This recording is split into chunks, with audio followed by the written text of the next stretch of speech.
Segundo Crônicas capítulo 32. Depois destas coisas e desta verdade, veio Senaqueribe, rei da Assíria, e entrou em Judá, e acampou-se contra as cidades fortificadas, e intentou apoderar-se delas. Vendo, pois, Ezequias que Senaqueribe vinha, e que estava resolvido contra Jerusalém, teve conselho com os seus príncipes e seus homens valentes, para que se tapassem as fontes das águas que havia fora da cidade, e eles o ajudaram. Assim muito povo se ajuntou, e tapou todas as fontes, como também o ribeiro que se estendia pelo meio da terra, dizendo, por que viriam os reis da Assíria, e achariam tantas águas? E ele se animou, e edificou todo o muro quebrado até as torres, e levantou outro muro por fora, e fortificou a Milo na cidade de Davi, e fez armas e escudos em abundância.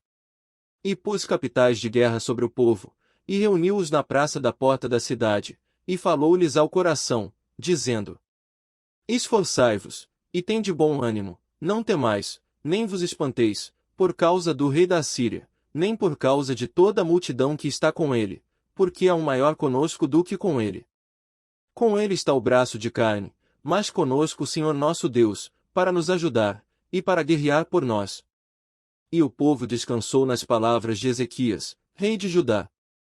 Depois disto Senaqueribe, rei da Assíria, enviou os seus servos a Jerusalém, ele porém estava diante de Laquis, com todas as suas forças, a Ezequias, rei de Judá, e a todo o Judá que estava em Jerusalém, dizendo: Assim diz Senaqueribe, rei da Assíria, em que confiais vós, para vos deixar de sitiar em Jerusalém. Porventura não vos incita Ezequias, para morrerdes a fome e a sede, dizendo, o Senhor nosso Deus nos livrará das mãos do rei da Assíria. Não é Ezequias o mesmo que tirou os seus altos e os seus altares, e falou a Judá e a Jerusalém, dizendo, diante de um único altar vos prostrareis, e sobre ele queimareis incenso. Não sabeis vós o que eu e meus pais fizemos a todos os povos das terras? Porventura puderam de qualquer maneira os deuses das nações daquelas terras livrar o seu país da minha mão? Qual é, de todos os deuses daquelas nações que meus pais destruíram, o que pôde livrar o seu povo da minha mão, para que vosso Deus vos possa livrar da minha mão?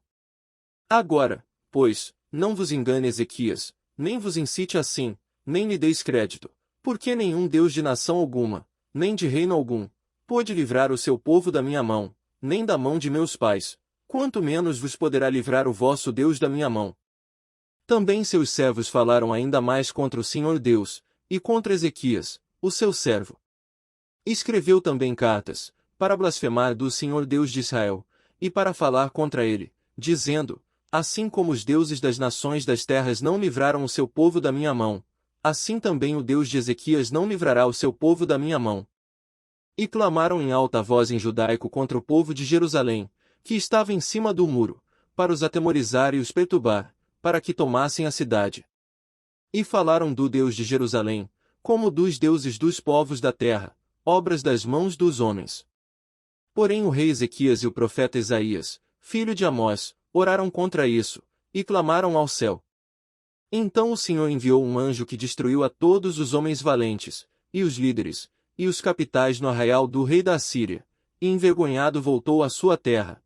Entrando na casa de seu Deus, alguns dos seus próprios filhos, o mataram ali à espada. Assim livrou o Senhor Ezequias, e aos moradores de Jerusalém, da mão de Senaqueribe, rei da Assíria, e da mão de todos, e de todos os lados os guiou. E muitos traziam a Jerusalém presentes ao Senhor, e coisas preciosíssimas a Ezequias, rei de Judá, de modo que depois disto foi exaltado perante os olhos de todas as nações. Naqueles dias Ezequias adoeceu mortalmente, e orou ao Senhor, o qual lhe falou, e lhe deu um sinal.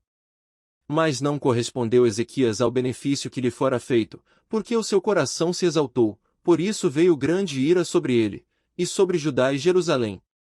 Ezequias, porém, se humilhou pela exaltação do seu coração, ele e os habitantes de Jerusalém, e a grande ira do Senhor não veio sobre eles, nos dias de Ezequias.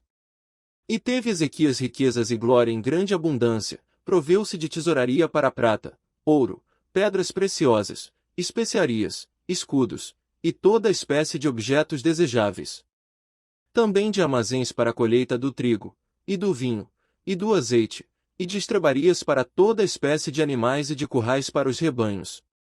Edificou também cidades, e possuiu ovelhas e vacas em abundância, porque Deus lhe tinha dado muitíssimas possessões. Também o mesmo Ezequias tapou o manancial superior das águas de Giom, e as fez correr por baixo para o ocidente da cidade de Davi, porque Ezequias prosperou em todas as suas obras. Contudo, no tocante aos embaixadores dos príncipes de Babilônia, que foram enviados a ele, a perguntarem acerca do prodígio que se fez naquela terra, Deus o desamparou, para tentá-lo, para saber tudo o que havia no seu coração. Quanto aos demais atos de Ezequias, e às suas boas obras, eis que estão escritos na visão do profeta Isaías, filho de Amós, e no livro dos reis de Judá e de Israel. E dormiu Ezequias com seus pais, e o sepultaram no mais alto dos sepulcros dos filhos de Davi, e todo o Judá e os habitantes de Jerusalém lhe fizeram honras na sua morte, e Manassés, seu filho, reinou em seu lugar.